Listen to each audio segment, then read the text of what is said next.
Manx Radio Sport. Good evening, welcome to your latest instalment of Friday Sport Preview on Manx Radio. Rob Pritchard and the team with you for the next hour to dive into the sporting action coming up on the Isle of Man this weekend. So on tonight's programme. In Manx football, the Ecap FA Cup first round proper beckons tomorrow, and the second leg of this year's Women's Floodlit Cup final awaits on Sunday. We'll also be hearing from the captains of both those teams this evening. After late defeat in midweek, FC Isle of Man will be looking to keep their fading playoff hopes alive this weekend at Glossop North End. A busy day of Manx rugby on Saturday. Douglas, Vagabonds and Vagabonds Ladies all on home soil. And can the Premier League leaders maintain perfect starts in Manx hockey? That's all to come this evening.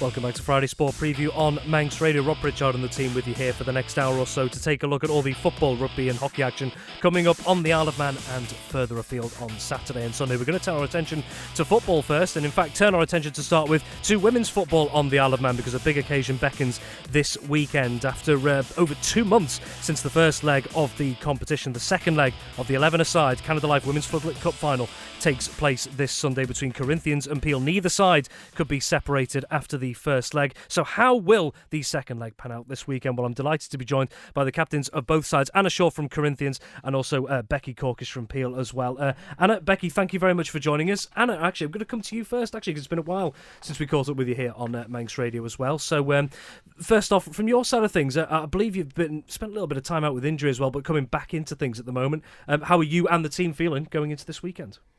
Yeah, we're really looking forward to this weekend. Obviously, I've been out since August with an injury, about 23 weeks out. But being back, I've been back training, and the team are really ready to go. They've been training hard. A lot of them have been kind of without the 11-a-side fixtures. They've been doing a lot of their own fitness and building themselves up. But yeah, we're really looking forward to it, and we can't wait. I think it'll be a great fixture. And Becky, we had you on the show a few weeks ago, in fact, to talk about a few other matters, so nice to have you back once again. Of course, it's been quite a while between the first leg and this one coming up, so we're looking at, start of December was the first one as well. There's been plenty of football played in the meantime, but from a Peel side of things, how have you kept yourself kind of focused going into this one when there's been so much happening in between? Yeah, it's been tough really, Rob, because obviously the last few weeks there's been, over the Christmas period there wasn't much football going on, and with limited fixtures as well, it is tough to kind of keep motivation going, but we just know that the second leg was going to be such a good game, that I think both teams probably want to get as much out of it as possible, with it being such a competitive game. So everyone's just tried to stay as focused as possible and continue to train regardless of there being not many fixtures, so the girls are all really excited to get out on Saturday and hopefully give it a good go. And Anna, just on this fixture in particular, we always kind of look for where this fixture pops up throughout the women's season as well. And as Becky's talked about there, it tends to be such a high caliber fixture. What makes it such a high caliber fixture usually between these two teams, do you think? I think obviously Corinthians and Peel have just got a big history together. Both obviously a lot of island players on each side, and it just comes down to this for us. This is what we play football for, is games like this. And for it to be played on a Saturday night, it just makes it a little bit more special.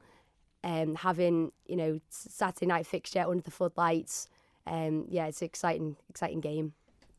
And really for both of you as well, the Floodlit Cup in general has undergone a little bit of a change. Corinthians and Peel are playing out the 11-a-side format as it's been known, but we've seen the introduction of the 7-a-side format as well, which meant that non-island team players have been able to get involved with their clubs in a smaller 7-a-side format. I mean, from the outside, I suppose, looking in, how positive an effect do you think that has had on the women's game this season at the moment? I think it's really helped the clubs that were possibly struggling to field an 11-a-side team on a Sunday. So it's kind of given them more of an opportunity, especially with removing the island players. From a selfish point of view from us, it's been hard for us to watch, but it's also been quite rewarding as well to see the girls come on a lot more, get more touches on the ball that maybe they wouldn't have as much normally, and to be able to see a different club that isn't Corinthians or Peel to lift a trophy. You can see that it's proper boosted morale within the girls. And just on that point, in terms of seeing other players coming through as well, there will be players who will be, eventually, they will like to fight for a place in, the Corinthians team that you're in as well. So is that good to see that you're going to see, hopefully, more players coming through that will be able to, I suppose, challenge the establishment a little bit going forward? Yeah, definitely. I think that's really come about, especially this season, because there's always been a set squad. But this season, we've had a lot of new players coming through and coming forward. Younger players and also players that just want to try out football, and they've been training week in, week out, so them players should be entitled to a challenge for the squad, and it's good, it's healthy competition for the team to have that. And again, a question really for both of you. Obviously, the Floodlit Cup, if I can get my words out there, runs across the season alongside with the league, of course, and also the Women's FA Cup. But where do you two believe the Floodlit Cup ranks in terms of the women's competitions on the island? It's funny, really, because I think, personally, for me, you want to win the league. However, lifting a cup with a crowd is so much better than being presented the league trophy at the end of the game, or the end of the season, I should say. I think in past years, obviously, it all comes down to the Peel versus Corinthians game, and whoever tends to win that game, you kind of know that that's probably the league winners. So then to wait to get to the end of the season, and then have to get the league, obviously, I think that means more. You already know, don't you? Yeah, exactly. But I think being able to lift a cup at the bowl, in the dark, under the floodlights, hopefully with a lot of supporters there, I think it means more, and it's a better achievement, I feel. Yeah, I agree. I think, as you say, you already know who's going to win the league in the women's game, because there's obviously a smaller amount of teams, so you already know by a certain stage, don't you? So yeah, as you say, the Floodlit Cup, I think for me, is probably one of the biggest ones. Just two more questions before we let you go, again on a more general note as well, and sticking with the topic of women's football in general. Going forward, we've seen these changes in the likes of the Floodlit Cup, the league and so on going forward. In both your opinions, as those involved in it week in, week out, is there anything else that could be done to take the women's game to the next level, do you think? I think there's quite a few things that could possibly be done to help improve it. We've obviously got quite a few barriers in place with the English FA. We have to follow suit with them, with it being on the Isle of Man, but obviously we've got less population over here. So it's trying to kind of get in line with them, and I don't know, possibly seeing if there's anything that we could do to maybe differ from them to help us be in a small island. I know that Jersey and Guernsey have challenged it from their side as well, which really helped them. So I do think there are different things that we could do, and I'm hoping that obviously the FA are looking into it. I'm sure they will be. But yeah, I think there are a few possibilities. Yeah, I think there's a lot of good youth sides coming through now. A lot of young girls playing, obviously with the Lionesses and the women's game kind of up and coming. There seems to be a lot more influence on young girls to play. So I think coming up in the future, it's looking quite good, really. I think just at the moment it's trying to keep the momentum going, isn't it, for ourselves? That's exactly it. It's trying to keep them. I think there's a lot of participation in junior football for the girls, and then as soon as they get to a certain age, once they can start getting playing with the seniors for hockey and netball, they then go to that one sooner because they can at 13 instead of waiting until they're 16 for the women. So we do tend to lose them in that little gap. So it's trying to figure out a way of keeping them between that age gap. Okay, just finally as well, again on a more general note, looking towards the summer as well, we have the Ireland Games coming up, and we found out a month or two ago now that the women's team would in fact be heading to Orkney as well. So for either of yourselves, have you got any particular plans around that at the moment? Any particular preparations in mind?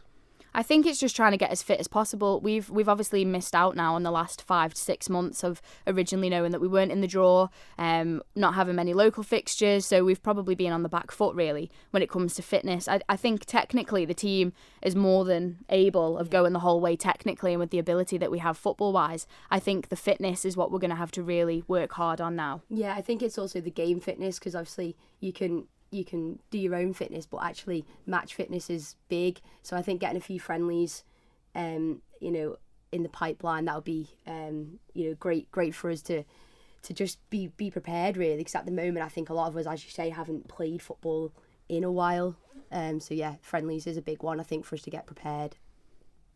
Excellent. Well, Anna, Becky, thank you very much for joining us. I know you've both got to shoot off. You've got busy evenings and busy weekends ahead, but thank you very much for your time once again.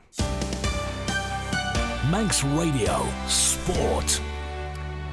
That was Corinthians and Peel women's captains Anna Shaw and Becky Corkish there ahead of the second leg of the Canada Life Women's Floodlit Cup final taking place this weekend over at the Bowl as well under the floodlights. Please do try and get down to that and support the women's game this weekend. Well, we're going to take a look to the Saturday fixtures taking place, and a lot of eyes will no doubt be on the first round proper of the Ecap FA Cup. And to go through things as ever with us is our football correspondent Tony Mepham. Tony, very good evening. Good evening to you, Rob. And quite interested in listening to the girls there, isn't it? Because when you think of it, just over a month ago, they weren't going to the Island Games, and now it's all geared up, ready to train and get fit and hopefully bring home that gold medal in July.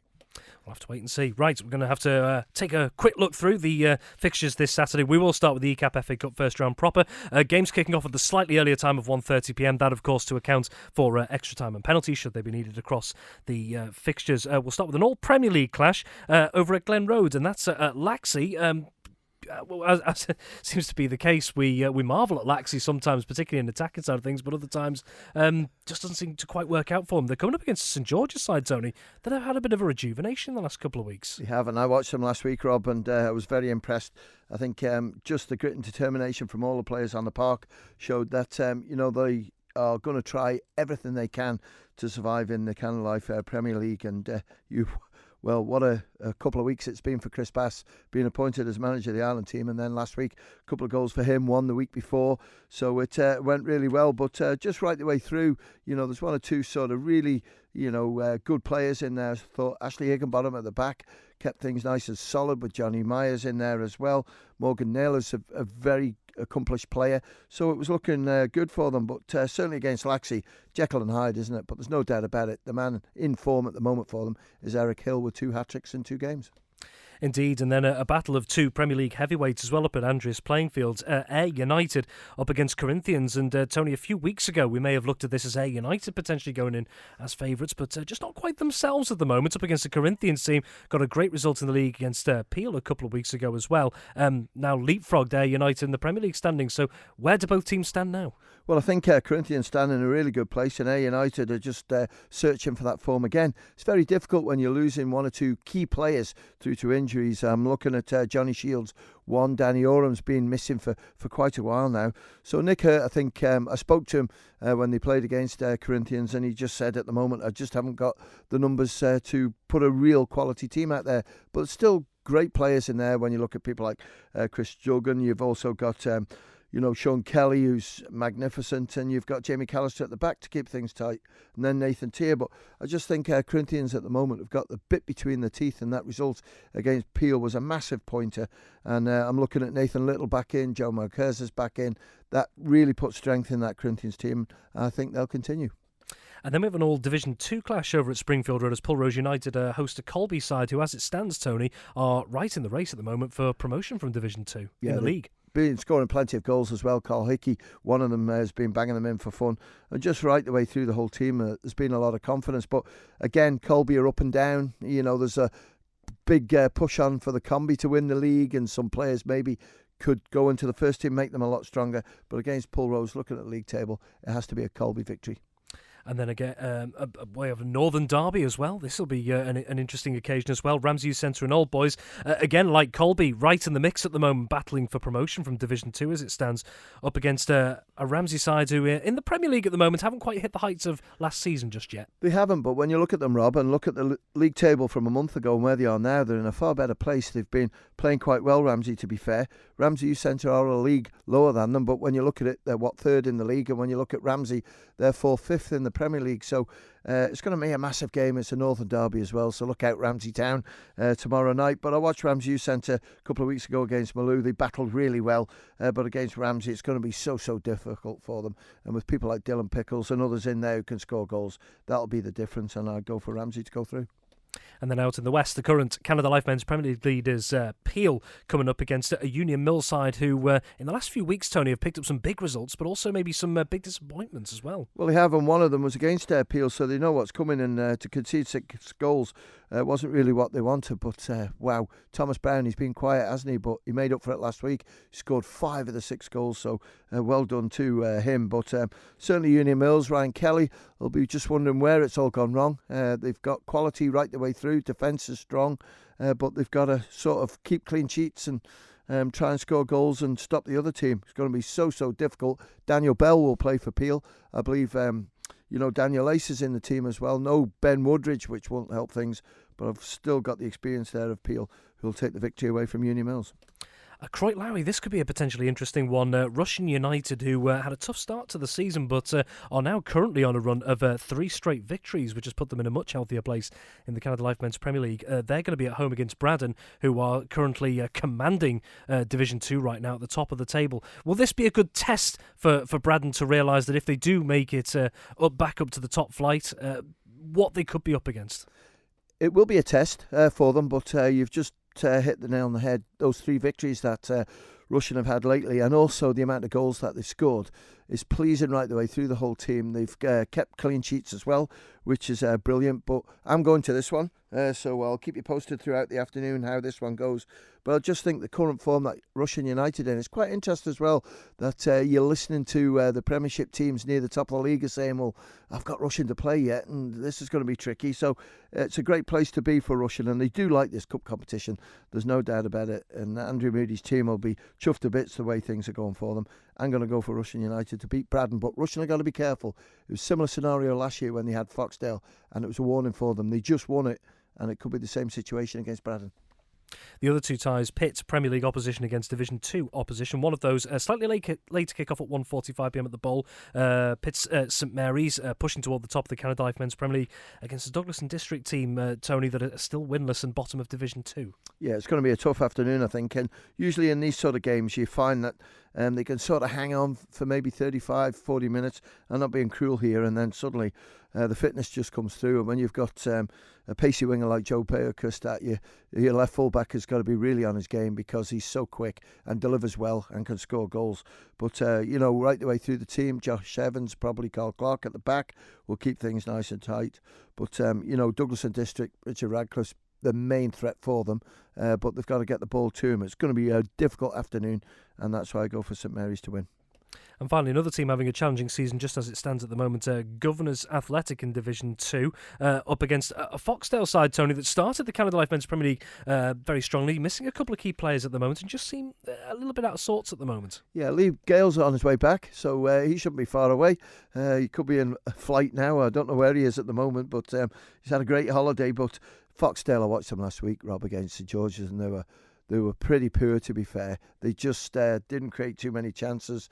St George's took them apart, and just right the way through, it just didn't work for them. But, maybe it was a one-off because they've had a good start to the season. Plenty of games still to play for them. Governors Athletic, they'll tinker along. They're physical, they get stuck in, and they've got goal scorers as well. So Foxdale got to be careful of that one. Defensively is where Foxdale need to tighten up. Governors Athletic can exploit that, but I still think Foxdale will win it.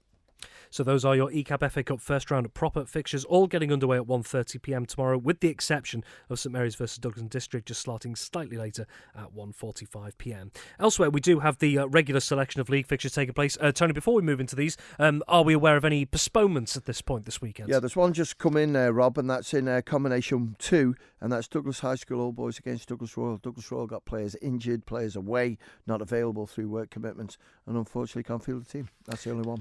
Very well, so if you just missed that there is one postponement for definite on Saturday as it stands. Ardern and Drug Unlimited combination 2, Douglas High School Old Boys versus Douglas Royal. That is a home walkover to Douglas High School Old Boys. Douglas Royal sadly unable to field a team. Well, looking at the league fixtures, 2 games in Ardern and Drug Unlimited Division 2. We'll start off with the game that's going to be taking place at Ballafletcher, and that sees Douglas High School Old Boys, who've lost ground, second in the table at the moment in Ardern and Drug Unlimited Division 2, but lost ground in the last couple of weeks. They're away at Douglas Royal. Tony, for Old Boys, a game in hand on Braddon above, but they're 6 points clear. Is this a must-win?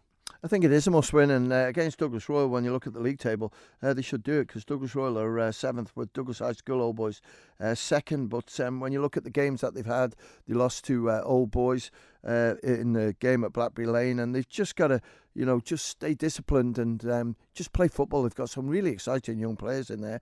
Douglas Royal have signed 2 or 3 players, which we know just before New Year, and it's made them a lot stronger. So we're still trying to get a feel of how that team's going. But I think Old Boys, maybe one player still suspended for them might just hamper that a little bit. But with Martin King and co in there, I think they'll have enough to just take the points away from Douglas Royal. And elsewhere, the other game, North v South, Michael United against Malou. 2 sides who, for different reasons, Tony, have found it challenging so far this season. Well, they have, but I watched Malou recently against Ramsey Youth Centre in the Cup, and I was pleasantly surprised how well they worked together. Dean Kinley at the back kept everything so tight, but Dean's known for scoring goals, but they played him in the right position because he did a great job, and the rest of them just worked so hard. Michael Pardo up front, he worked tirelessly in that midfield, but it's going to be a tough game, I think, against Michael, because I think Michael picked up 1 or 2 players. It's made them a little bit stronger, and I'm going to go for Michael United just with a sneaky win. Very well. Well, let's also quickly take a look through the combination divisions tomorrow. Just a reminder as well, games on Saturday league fixtures. They had in recent weeks been starting at the earlier time of 2 p.m. They've now reverted back to 2:30 p.m. kickoffs across the board. Canada Life Combination 1, Tony, we've got 4 games pending tomorrow. We have, and Foxdale against Russian United. Russian United back in their familiar position, Rob, top of the league, and I go for Russian to beat Foxdale. Union Mills against St Mary's. St Mary's in 5th. Union Mills are just a little bit below them in 11th, so I'm going to go for St Mary's to win that. Onken against Ayr United. Onken slipped down 3 points now behind Russian, but they've got those 2 games in hand. But I'm going to go for Onken to win. And Ramsey against Peel. Peel had a superb victory last week, but I just think Ramsey, 3rd in the league, played 13, 3 games less than Russian, and 6 points behind them. I think they've got a great opportunity of winning it. Ramsey to win. Very well. And 3 games now in Ardern and Drungan Limited Combination 2. Yeah, Braddon against Paul Rose. I'll go with Braddon to take victory. Castletown against Ramsey Youth Centre and Old Boys. Ramsey Youth Centre's combination, just like the first team, doing really well. Youthy to win. Douglas Athletic against Colby. Colby are miles ahead of that league at the moment. Colby take victory. Manx Radio Sport. Well, after a last gasp defeat in midweek, FC Isle of Man will be hoping to keep their fading playoff dreams alive in the NWCFL Premier Division this weekend. Still 7 points off the playoff places, they travel tomorrow to take on a Glossop North End side that beat the Ravens in the reverse fixture at the Bowl at the start of 2025. And along with looking to the challenge of their opponents on Saturday, I asked FC Isle of Man manager Paul Jones what he believes is costing them ground in the playoff race right now as it stands. We've dropped 11 points after the 86th minute this season, which isn't good enough, but we've also gained 6 points after the 86th minute as well. So we're kind of 5 points that we're probably like adrift of where we should be based on how we've played for, 86 of the 90 minutes, which is more than frustrating. If I could put my finger on exactly what it is, then we'd have sorted it by now. It's definitely not physical fitness, so it's not the players are fatigued. Maybe we need to look at ourselves a little bit more to make sure that everyone is really clear about what they need to do, and some of it is just putting your body and making sure that, it's not that we don't want to win, but making sure that we don't give an inch to the opposition. It's just little details that maybe when backs are against the wall a little bit, or the other team are building a little bit of pressure, that we're maybe not quite holding each other accountable to being in the right place or knowing the roles that we need to fulfill. Depending upon how you look at it, we could be either 5 points better off or 11 points better off than where we are at the moment, just by managing the last kind of 8 minutes of a football match better. Looking then to this weekend, Glossop North End, a 2-0 defeat to them in the first game of 2025 at home. It seemed from the outside like a rather even and almost end-to-end game at times. So what have you learnt from that one to take to going to their ground this weekend? Yeah, it'll be a slightly different game. That they've got a grass pitch that will probably not be as good as it was when we played them last season at the start of the season. So that'll change the dynamic of the game. They pressed us really high up the pitch. They went man for man, which probably caught us out initially. But I still think we created some good opportunities when either we played through that press or we just missed the press completely and got them running back to their own goal. So I don't know whether Rich, the manager over there, will do things a little bit differently, but we're better prepared probably than we were. They're one of those teams in our league that you can't find much footage of. So yeah, we probably knew less about them and what they might do against us than we would for most of the other teams in our league. But they can't catch us out now. We watched them very recently, and obviously played against them very recently. So we'll have a little bit of a plan about how we go about it on a grass pitch in the middle of winter. And hopefully we'll take on the energy that we showed on Tuesday night and just add a little bit more kind of resilience, I guess, in those key moments, and be able to take the chances when they come. Which again, we had some really good chances on Tuesday night and could have scored a few more goals. So we need to really capitalise when we're on top and keep putting our bodies in the right place when they have a little bit of play at our end of the pitch. Now, we're at that point in the season where I feel like I ask this question virtually every week now. But going into the weekend, of course, with that defeat, still 7 points off the playoffs, but a couple of the teams above you with one or more games in hand here. How much more challenging is it becoming at the moment just to try and keep pace with those teams above? Yeah, we're missing opportunities. Tuesday night, although we were playing the league leaders, West Didsbury lost. So it was, you don't concede in the 96th minute, you gain a point, don't you, on arrival? And we need to make sure that we're keeping on getting points in games. And, if we lose too many games, and I think I said that after the Earlham game, there's too many times when we've been in a position to take a good point, where we've come away with nothing. And if we're going to progress in this league and beyond, then you've got to try and get a point in every game if you possibly can, as an absolute minimum. And we're maybe, it's kind of a bit all or nothing. And there's been too many occasions this season where our kind of like playoff rivals have lost, but we've also lost. So we don't have many more opportunities to slip up and to drop points. Every game that we don't get points is making it harder and harder for us. The league is just crazy in terms of, you just don't know and can't reliably predict results for the vast majority of teams week in and week out. So we know that teams above us will lose games, and we need to make sure that we go and win 10 or 11 games between now and the end of the season. That's FC Isle of Man manager Paul Jones ahead of his side's trip to Glossop North End in the NWCFL Premier Division kick-off tomorrow at the Asgard Engineering Stadium at 2 p.m. Well, very quickly, Tony, just once again, we've got around 30 seconds here before we move things along. FC Isle of Man still 7 points off the playoffs. That late defeat at Bury in midweek, which Paul did have some positives from, but also a few negatives. What's missing that means they're trailing, do you think, behind their current rivals for the playoffs who are 7 points ahead at least, and some with games in hand? They've just got to keep chipping away, to be honest with you, because they're not far away from anything. So keep playing as you are and stay determined. Manx Radio Sport.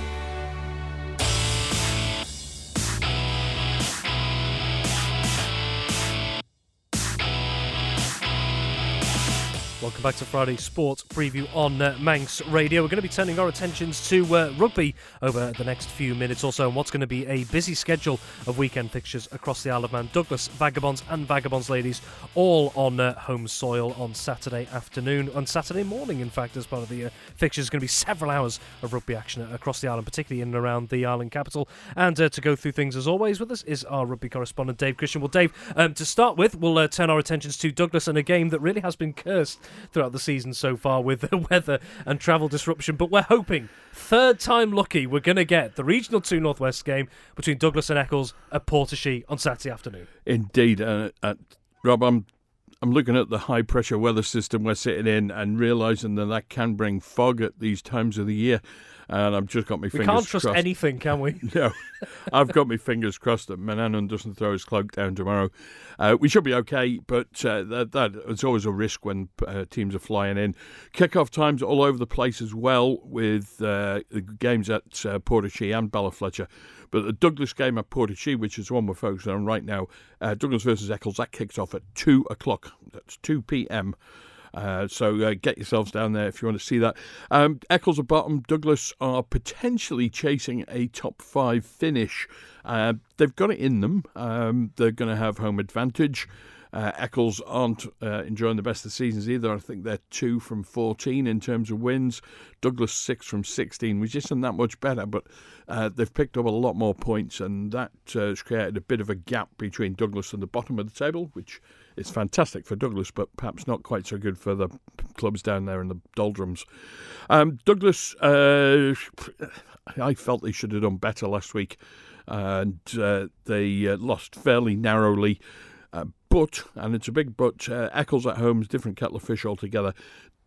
They've kept the squad pretty much the same. We heard in the week that Simon Hoddenott might be back in, versatile and influential prop forward. He is not on the team sheet, and coach Phil Kringle has picked himself in the number 3 jersey. Mark Oldfield and Nathan Robson both had to withdraw from last week's game late on as well with man flu. They're both reported to have recovered, but there's no space in the starting lineup or the squad for Oldfield. So I'm guessing he's perhaps either not quite over it or he may have a work commitment. But either way, he's not there. Nathan Robson does, however, come back in at scrum half, despite the fact that his replacement, Kyle Martin, scored 2 last week. Other team news from Douglas with Bryn Snellgrove, the little general. He's on the bench, which is interesting. They're persevering with Josh Duncan in the 10 jersey. He's their long-term, I guess, prospect for the 10 jersey. Bryn is nearer the end of his career than he is to the start of it. And his position on the bench will give them a load of options because he can cover multiple positions in that back line, particularly the 10 jersey, the 15, or even the 9 at a push. But with a bit of reshuffling, they've also got Kyle Martin in there who's capable of covering multiple positions too. So everything's looking good for Douglas. 2 o'clock kickoff, Portishead. Don't miss it. I think they're going to pick up 5 points. And the 2 teams that are closest to them in the standings are Altrincham, Kersall and Widnes. They play each other next week. So this really is a good time for Douglas to pick up maximum points. Yeah, it could well indeed be, with, like you say, Altrincham, Kersall and Widnes playing each other. So here is that starting 15 for Douglas to take on Eccles at Portishead at 2 p.m. Tomorrow in Douglas. Numbers 1 to 15 in order is Ralph Clark, Gerhard Vazaki, Phil Kringle, Harry Cartwright, the captain, Blake Snell, John Dutnall, Blake Everson, Liam Kirkpatrick, Nathan Robson, Josh Duncan, Charlie Henthorne, James Ross, Harry Hewson, Carl Martin and John T. Cope. 3 substitutes for Douglas. They are Connor Garland, Owen Carvin and Bryn Snellgrove. Turning our attentions then to what's going to be a busy doubleheader at Ballafletcher. We'll take this in chronological order, in fact, and we'll look at it's an early start for Vagabonds Ladies in women's NC2 North-South. They're coming up against Winnington Park at home this time around. So, Dave, your thoughts on that one? Yeah, I think that, first of all, the batting order at Ballafletcher is the ladies at 11:45, the men at 1:15. I have a feeling this is down to the fact that one of the pitches is out of action. They've had some storm damage to the posts on the backup pitch. That only leaves them with the one, so they've got to do the games back-to-back on the main pitch. So fingers crossed that the ladies all run to time. Don't see why they wouldn't. Vagabonds versus Winnington Park is a tricky one. Winnington Park are up there at the sharp end as well. Vagabonds picked up 4 tries and quite a decent score, I think 42-34 or something like that in the away game. So they're definitely competitive, and with home advantage as well, it counts for so much that not having to get up and travel at 5 in the morning. The girls will be well up for this one. Good strong team as well. The key player, I think, for Vagabonds this season, and probably last as well, if we're being honest, is Maylin Campbell. It's always a pleasure to see her on the team sheet, and it's an even bigger pleasure to watch her play. She really does play in a very direct manner, whether she's got the ball or not. She's destructive in defence and creative in attack, and they'll be looking to do a lot of play off her. But the games that I've watched up there this season, the players who've surprised me weren't necessarily Maylin. I'd seen her last season. I know how good she is. But in the back line, Becky Dunn and Leona McGovern, the handling skills those girls had was really top-notch. And the last game I watched up there, I was, I wouldn't say physically taken aback, but I was very surprised just to see how good they were with the hands. So there's lots of promise there for Vagabonds, and I'm backing them for a win, but it's going to be a tough one for them because Winnington Park are right up there. Well, let's take you through that. Vagabonds Ladies side 2 face Winnington Park, 11:45 a.m. So the earliest start at Ballafletcher tomorrow. The Vagabonds Ladies team is as follows. It is Becca Hicks, Maisie Murray, Lois Mooney. So these going in numerical order as well, all the way through to from 1 to 15. Starting off again with number 4, Georgina Quayle, and then it's Christine Kaur, Greba Tasia, Sandy Dawson, Maylin Campbell, Sammy McDonald, Becky Dunn, Lauren Ellison, Leona McGovern, and then Holly Shea, Jules Harrison, and and Freya Crow. And then they've got this, what they are describing, Dave, as a mega bench, a very healthy squad indeed. So on that bench are Charlotte Hurd, Meg Kerwin, Ella Goodwin-Jones, Sharon McCarrick, Kyla Aki-Quayle, Bliss Murtaugh, and Holly Scott as well. And the second part of that double header at Vagabonds is indeed the men's side, a rejuvenated men's side in Counties 3, ADM Lancashire Cheshire. They're going to be taking on Duckenfield. That's a 1:30 kickoff, Dave. And Vagabonds men, it's been a bit of a turnaround over the last couple of weeks. What's changed? Not a lot. It's probably the honest answer, Rob.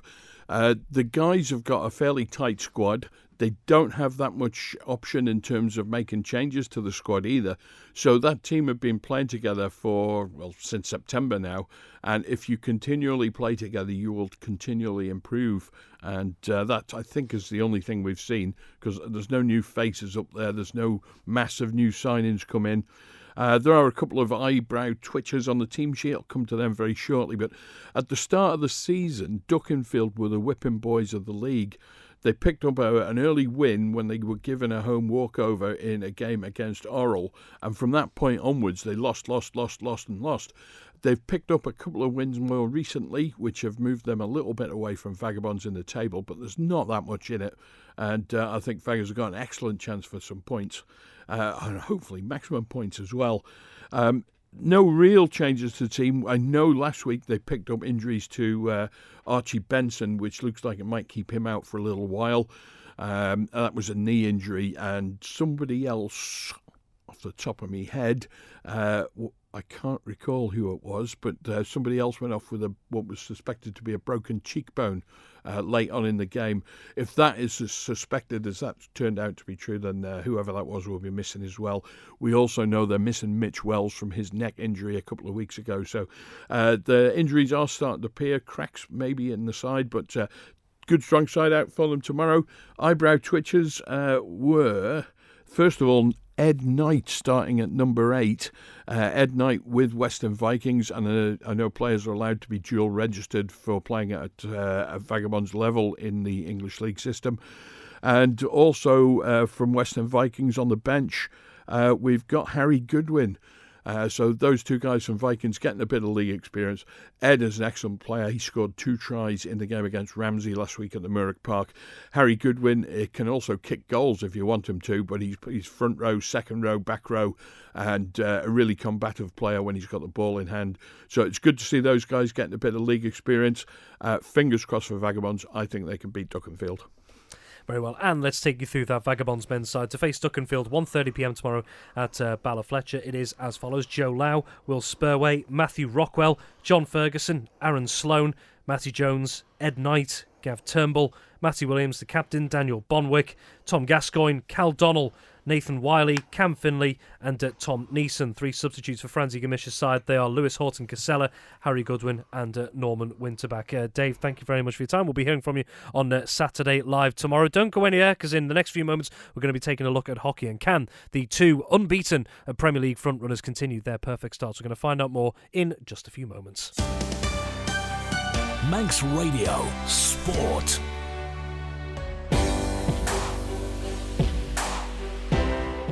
Finally tonight, going to turn our attention to hockey and the focus once again on league action across the men's and ladies divisions. The frontrunners in both of the top flight divisions have both made perfect starts. Can they maintain them this weekend? We'll find out more in just a few moments, because that, among the other fixtures as well, is a Southern derby as well. There seems to be a Southern derby almost every week in hockey in this day and age, but nevertheless a great occasion. And joining us to look through everything as usual is our hockey correspondent, Ben Cunningham.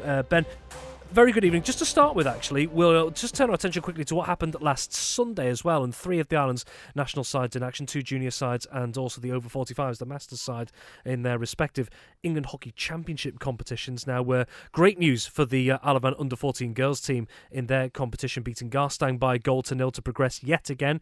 For the under-16 girls, it was late heartache, though, with a very late 3-2 defeat at Chester in their competition. And the women's over 45 Masters team away at Formby also losing by the same narrow scoreline at 3-2 there on Merseyside. But first of all, Ben, although for 2 of the 3 teams it wasn't to be, a competitive showing nonetheless. Absolutely. I mean, you look at the under-14s, fantastic result there for them, and Yeah, they progress on. It was a very nail-biting game from the report that I had through from the under-14s manager.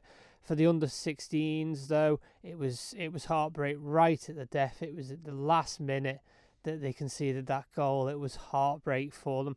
And then as for the Masters team, again, a bit heartbreak for them, but I think they were glad they got to play because it was a rearranged game, because the first time they went across, they didn't get to play because there was some snow on the pitch.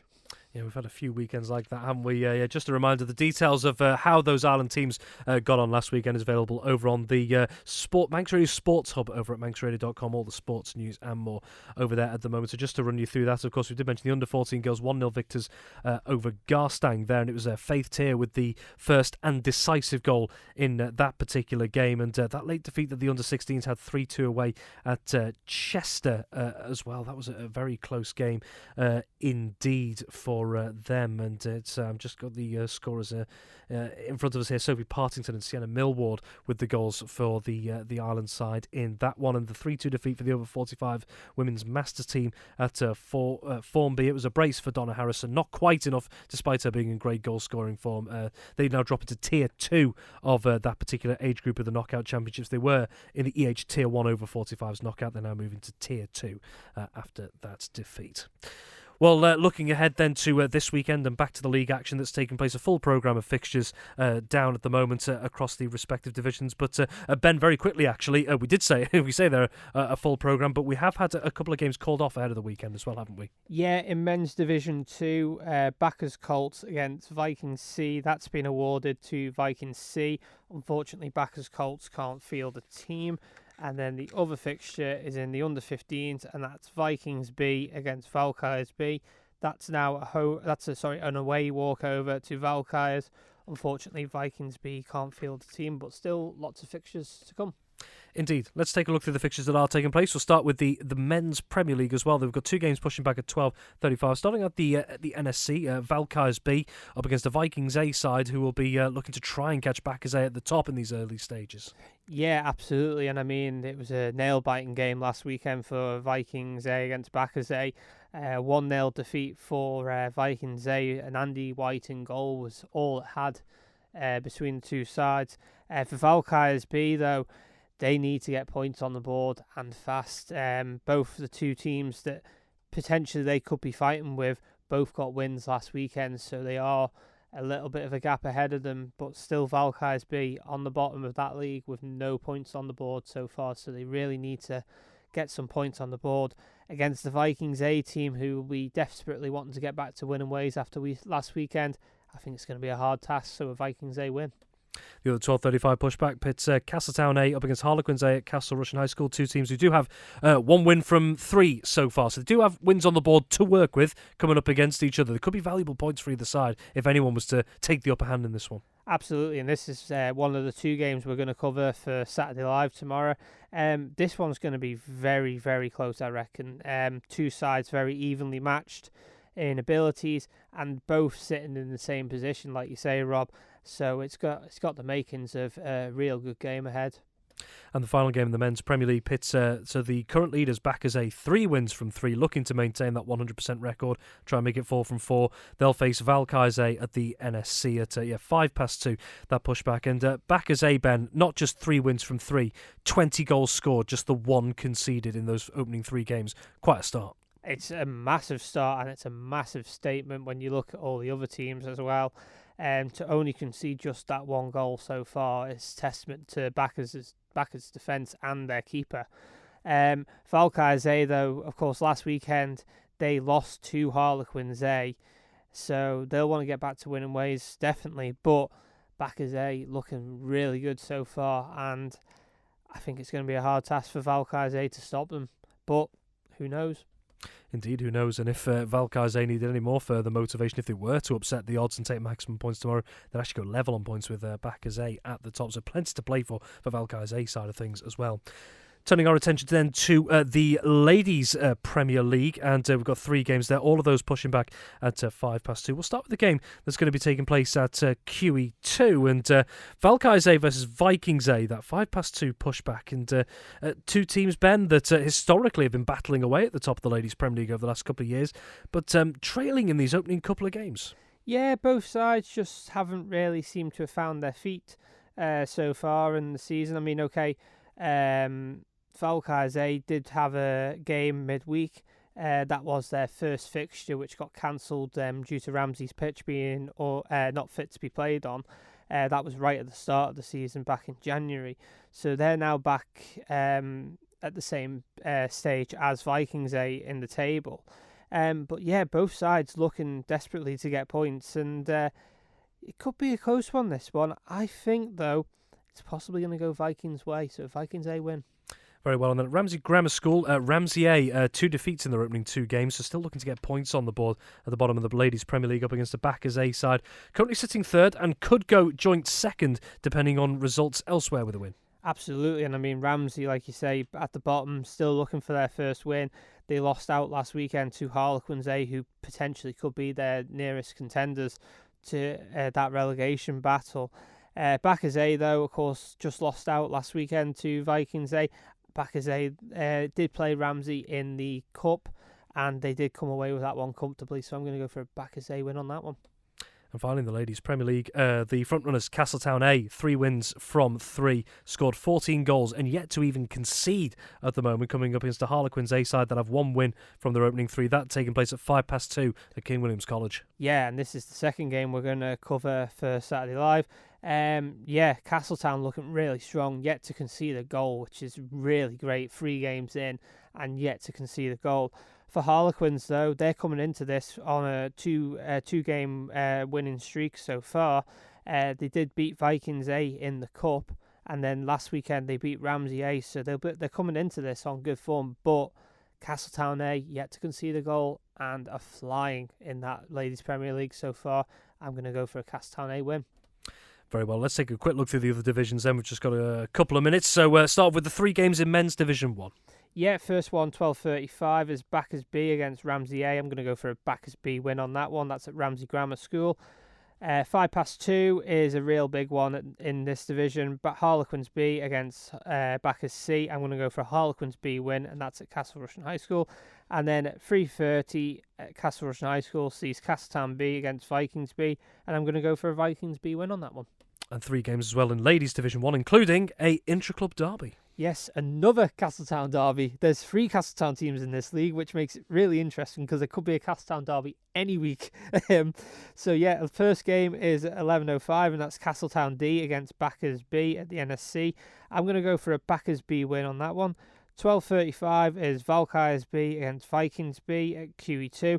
I'm going to go for a Valkyries B win on that one. And then finally, like you say, the Castletown derby, Castletown B against Castletown C.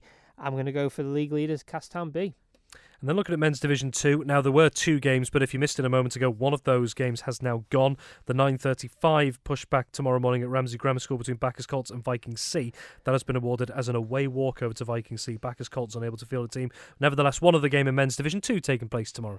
Yeah, and that's at 11:05 at Castle Rushen High School, and this is the game I'm umpiring, which I'm really looking forward to umpiring, and that's Valkyries C against Castletown C, and I'm going to go for a Valkyries C win on that one.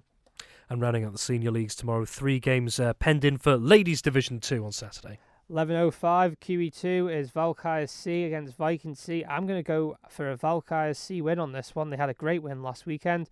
Then the remaining 2 fixtures, both at 3:35. The first at Ramsey Grammar School is Ramsey B against Backers C. I'm going to go for a Backers C win.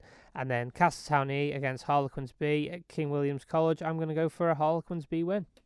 And last but certainly not least, we did have 3 games in the mixed under-15s league. One of those has now gone. The 3:35 pushback at QE2, Vikings B versus Valkyries. That's been awarded as an away walkover. Vikings unable to field a team, but nevertheless, 2 more games taking place in what is continuing to be a very hotly contested league this season. Absolutely, it's looking really strong, this under-15s league. And the first one is at 3:35, and that's Vikings A against Backers. I'm going to go for Backers win. That's at the NSC. And then the final fixture, King William's College, at the late pushback time of 5 o'clock, is Castletown Savers against Harlequins, and I'm going to go for a Harlequins win on that one. And just to quickly wrap things up, Ben, we mentioned just before we took a look at this weekend's fixtures about a couple of the island's national sides involved in their respective competitions. Do we have an idea yet of when any of the other Isle of Man national hockey sides, senior or junior, will be back in action in their respective competitions?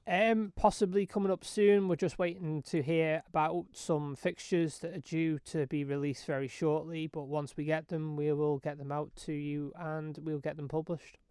Indeed, because there's plenty of logistics going on, particularly with teams having to travel on and off island as well. Ben, thank you very much indeed. That's all we have time for Friday Sport Preview this week. Thank you so much for joining us. If you want to catch up on anything, don't forget this episode will be available as a podcast in the next couple of hours as well. Have a wonderful evening and a wonderful weekend. Until next time, bye for now. Manx Radio Sport.